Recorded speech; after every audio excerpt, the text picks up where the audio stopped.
Það stórleikur bara framundan. Telurðu ykkur eiga góða möguleika? Ég held að við eigum alveg bara ágætis möguleika, já. Þetta voru úrslitin, við vorum alltaf komið 7 mörk undir á tímabili þarna í seinni hálfleik en náðum þessu niður í 2 mörk sem var bara vel gert hjá leikmönnum. Það sýndu mikinn karakter og elju að ná þessu og minkandi þetta og það gerir það verkum að við erum að lífi í einvíðinu.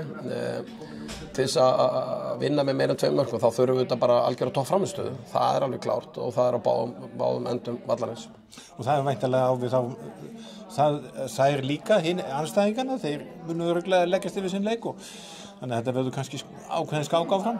Já, ég meina alveg klárlega auðvitað skoða það leikinn og þær voru í fríi núna alla vikuna og munu væntanlega bara alla kortleika okkur vel. Það bara sama með okkur og þetta eru svona hvað maður að segja, kannski álíka lið að styrkleika. Þetta eru atvinnumanna lið og með mikla hefð og mikla sög og bæði í Evrópukeppnum og í sínu heimalandi.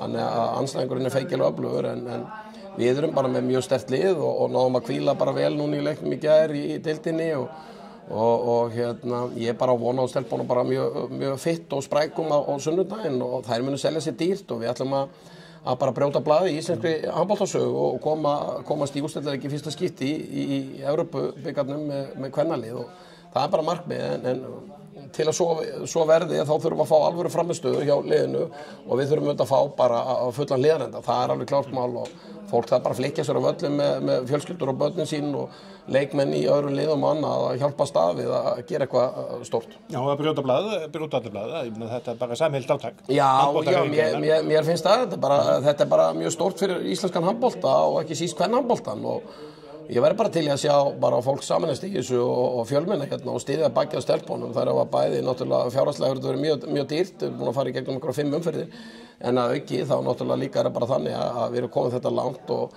þetta eitt skrif viðbót að komast í alla leið í úrslitaleikin og möguleikinni fyrir hendi og við munum leggja allt í okkar og þannig að ég vona innilega að það veri fullir pallar hérna fyrir leik og umgjörðin flott hérna og mikið plan hérna fyrir leik fyrir krakka og fullorðna og þannig að vonandi fáum við fullan völl og við klárum þetta.